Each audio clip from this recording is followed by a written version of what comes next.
Welcome everyone on WKRG.com. Peter Albrecht joined by John Gray, local political strategist, and we are talking about the March 3rd primary, John, which was about 6 weeks away, believe it or not. Finally this week we saw the first television ad from Jeff Sessions in the Senate race, and a lot of it was kind of what you might expect from any candidate, Republican candidate running. Then at the end, though, there was an interesting shot where we see Jeff Sessions and the president, and that seems to be still the elephant in the room, right? What are your thoughts about that? Well, it's weird because all we've heard for voters really since about a few months after he was appointed Attorney General was how much the president dislikes him. And then we're watching this ad, we're hearing about all the problems in the United States and how Jeff Sessions is going to be a solution for all these problems. And then there's a picture of him and President Trump on the stage. It's weird because the last we heard was they don't get along. So I know Jeff's got good people working for him, and I know they're smart, spending a lot of money on this. So my question is, why is that in there?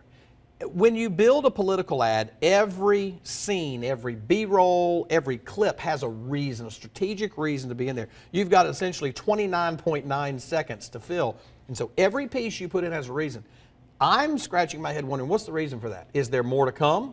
Are we going to see the president jump back on board with Jeff Sessions for some reason? Or are they trying to pull an old, smoke and mirror, wave of the hand kind of trick and say, pay no attention to that former relationship, just look at this. Hopeful that voters don't remember.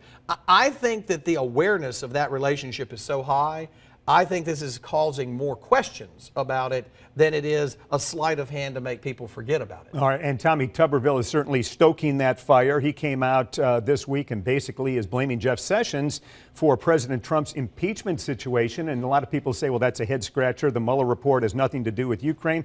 But you think there's an argument that he can make there, and it's probably a good political idea at this point to, again, try to cement that idea that Jeff Sessions is no friend of President Trump and vice versa. Well, those were the president's words, and that's the one thing that Tuberville could be using. I mean, he could pull any of probably 100 different audio clips or tweets that the president put out about Jeff Sessions being the worst attorney general in the history of the United States, that it was the biggest mistake of his presidency.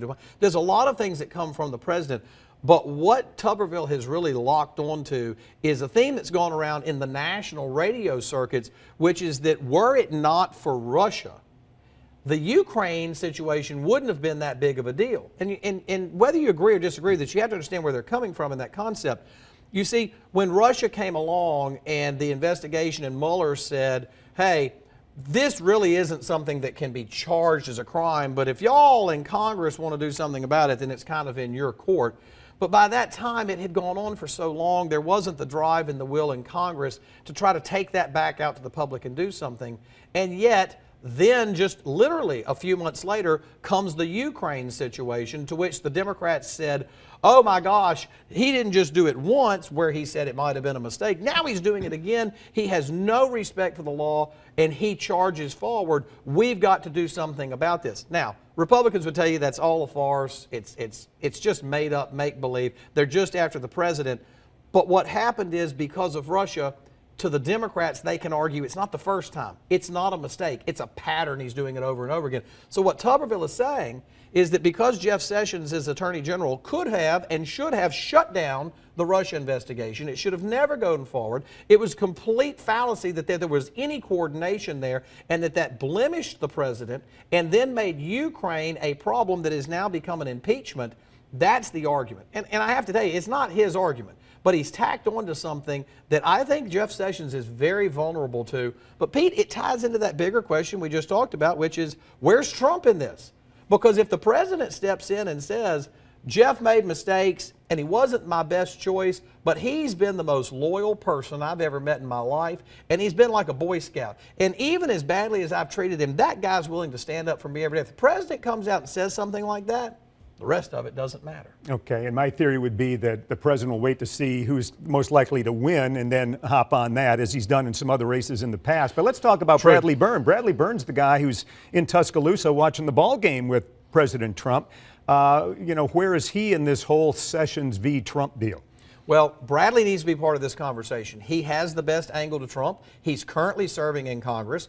If we want to talk about what he's been doing up in Virginia with the gun rights issue, Bradley is smart about those things, and he knows how to get in front of the camera on an issue that's important to voters. And I don't say that to mean that he's trying to look like something he's not. I mean, he is a huge proponent of the Second Amendment. He's been a great Tea Party voice in the caucus. But remember when they were in the SIF chamber down in the basement of Congress a few months back during impeachment, and Bradley and Mo Brooks led the charge to demand that they open the doors so that the public could hear what was going on in these closed-door sessions. Bradley's up there now. He's fighting for the president's agenda. And I think that's part of what's missing. And I think we're going to hear more about that from Bradley. I think we're going to hear more about what's happening today. But he was in the box with the president. He is carrying the president's agenda right now. Bradley's biggest challenge, though, is North Alabama. Burn country certainly is in this south area of Montgomery, the 1st Congressional District. People know Bradley. For us, he's a household name. And so a lot of people that I see out in the district who are asking me what's going on, they are of the belief that Bradley's the front runner, he's the one to win. The truth of the matter is, people north of Montgomery haven't heard of Bradley Byrne since 2010. That's his big challenge, not Trump. And they remember him as the guy who lost to Bentley in 2010. Correct. And you're right. It's not a good memory that they have of him.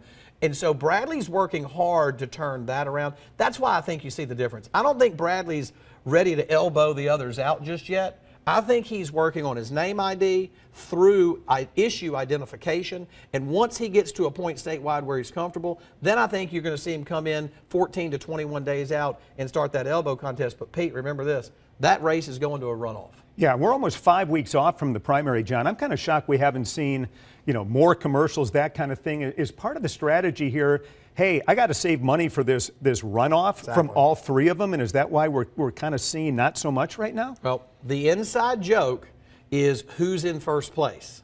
You see polls with Jeff Sessions making the runoff based on name ID, and you see polls with Tuberville making the runoff based on name ID. Again, Bradley's got to get that name ID up because, as I said a second ago, this is going to a runoff. This election will not be decided in March. This election is going to be decided on the morning of April the 1st, right after that election day. And that's one of the things that they're planning in when you talk about media buys, is trying to run out in February and January, which is still expensive. We had football games, we've got the playoffs. The media market coming out of Christmas is still expensive. The further out into the first quarter that they get, the better they're going to be able to spend their money, because the other thing is when the voters start paying attention. So that's important. The runoff election is 4 weeks behind the regular. So the primary is March 3rd. The runoff election, I think, is the 31st. It's the last Tuesday in the month. Is that right? That's right. So it's the 30th. My memory's good. So it's the 31st at the end of the month. So what they've got to do is they want to try to get their advertising as close to Election Day with as much depth for recall, which is when you run an ad, somebody remembers it later. You want to try to hedge that recall into the runoff period so that you can kind of boomerang some of that to pay off for you in that 4-week stretch. Because here's the thing, they're going to all spend their money before the end of the primary. They'll be broke come March 3rd. They will have to go right back to the well to start raising money again. Some of them are raising money now. They can get money earmarked for the runoff now. They can't spend it in the primary, but they can spend it in the runoff. But for all intents and purposes, they will spend all of their available primary money before primary election day and then run into the runoff trying to re-raise their coffers based on who makes it.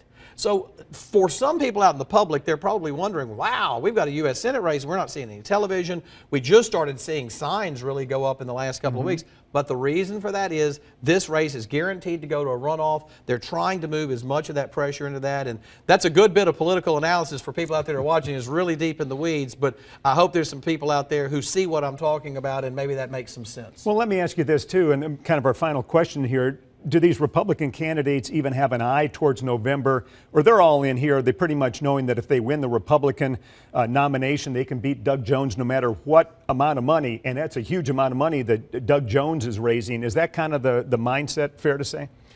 Peter, AlDOT doesn't have enough dump trucks to put the money in that Republicans are going to spend to beat Doug Jones. It doesn't matter. I think it's fair to say that Doug Jones was an election of circumstance. Had he not have faced Roy Moore in that election, I don't believe Doug Jones would be in the United States Senate today. And in fact, I'll go further than that. Had he not have faced Roy Moore under the circumstances that he faced Roy Moore, Doug Jones would not be in the United States Senate today. Doug Jones's people would vehemently disagree with me and tell me we'll see you on Election Day, and I would gladly take that wager. Doug Jones is going to face a massive amount of opposition in this state. Number one, the president will be on the ballot in a contested general election that was not happening when he ran against Roy Moore. And in a straight ticket state where you can press no one question, button. Yeah. which is going to vote over 35% on straight tickets to begin with. So number one, that in and of itself should seal the deal. But number two, with a 3-vote majority in the Senate right now, and looking at some of the votes in terms of Murkowski and some of the others that are really close in swing states, I think there's going to be a huge push to make sure that the Republicans don't lose what should be a guaranteed seat. In other words, if it gets close, the money will pour in on the Republican side. So these candidates don't have to really worry at this point about November in terms of fundraising. It's all focused on March 3rd.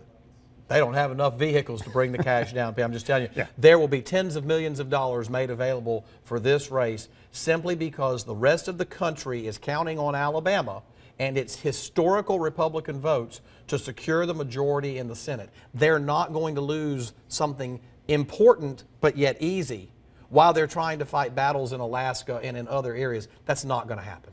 All right, John, I appreciate it, and we'll be back next week, both on WKRG News 5 and WKRG.com, on our Facebook page as well, as we will be with you all the way till March 3rd and then into March 31st in this election cycle this year.